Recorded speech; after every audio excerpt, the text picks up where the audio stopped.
Congrats to Pitt for advancing. I thought it was a hard-fought match, and it's always a bummer to be up here after you lose. But we just kept going back in the locker room, just how proud we are of this team and how far this team has come. And every year is a different story, and this was no different. And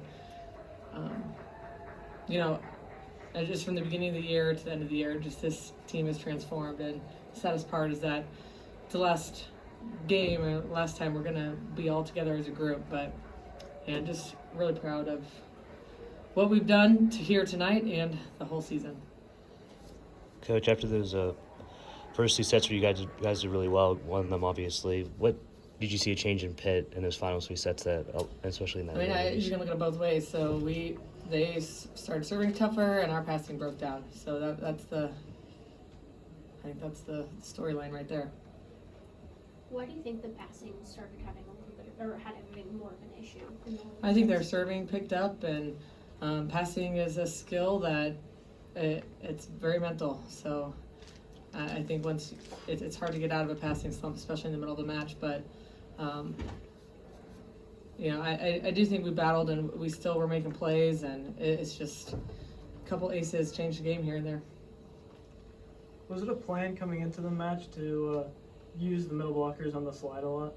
That's always our plan. So today was no different. I think we set our middles as much or more than anybody in the country, and we're going to continue to do that no matter who we're playing. How important did the service line play in the outcome of this match? I would say it pretty much it was huge. I think the first two sets we won that battle. The last three they won it. There were times where your crowd was almost louder than the Pitt crowd. How cool is that to have, you're not on your home court, but they were so passionate to whoever? Yeah, I think it was so cool to see. I mean, knowing that we're 6 hours away from Louisville and seeing that big support system, whether it's parents, our band, our cheerleaders, just knowing that they're behind us, pushing us. At one point, I think it was after the second set, someone was like, yeah, like the support we have is so cool and we have to use that to our advantage. And it was just such a special moment having everyone there supporting us through this. Like she said, I just think it's really cool to have a supporting staff that was able to travel out and support us throughout this day. But Louisville is such a big volleyball city, and the sport is only getting bigger and bigger. So, having a great head coach who is able to do good things year in and year out just only adds to that effect. And it's something people like to be excited about. So our support staff literally means everything to us. Coach, obviously your two middle blockers right next to you had a fantastic game. How important is it for them to be coming back next season? It's huge. This is really their first year, both of them starting full time. When you think about it, it's pretty amazing to make that far, and just the development they've had throughout this season has been impressive and special, and we're excited to have them both back and to see what we can do, in the spring. And I'm sure you're going to see a couple different middles next fall. You guys did a really good job shutting down Olivia Babcock in the first two sets. The first one, really, she only had 2 kills. When she started getting electric, why do you think it was different for you guys? What was happening, I guess? I thought we did a pretty good job on her the whole game, so I wouldn't say it was we got tired or changed anything. It was our game plan was solid, and she hit 280, which is probably below her season average, and I think she's a great player. So, we expect her to get hot, and that's when you try to weather the storm and say, okay, she's going to get some kills, but we got to get kills right back. And I just thought, from the service line, she changed the game. And but yeah, she's an amazing player, and she's also going to continue to get better and better. Prince, you have a question from the Zoom? Go ahead. Yes. How, for your seniors, how big is it to see how she started the match, 7 for 7, and maybe with this possibly being her last match, just seeing how she's grown throughout her time and the type of career she had with the Cards, with Louisville? Before the game, something that the coaches had said, and Aiko reiterated herself, is that we have nothing to lose, so we might as well just go out swinging, play fearlessly, because at the end of the day, we literally had nothing to lose. And it's been known for a while now that Louisville and Pitt are pretty much, some commentator called us like the heavyweights of the ACC, so we know it's always going to be a battle, and you don't win battles by tipping balls, being timid. So she had the confidence, and she had a team that backed her. So it was just amazing to see a 6-year veteran like Aiko go out and just play her game.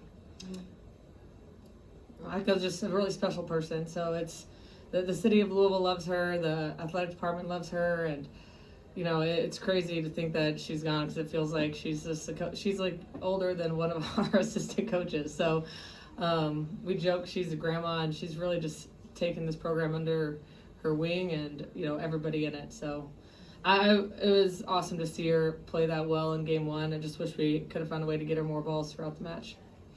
For either middle blocker, what's it like to play in such a heated rivalry in such a big stage?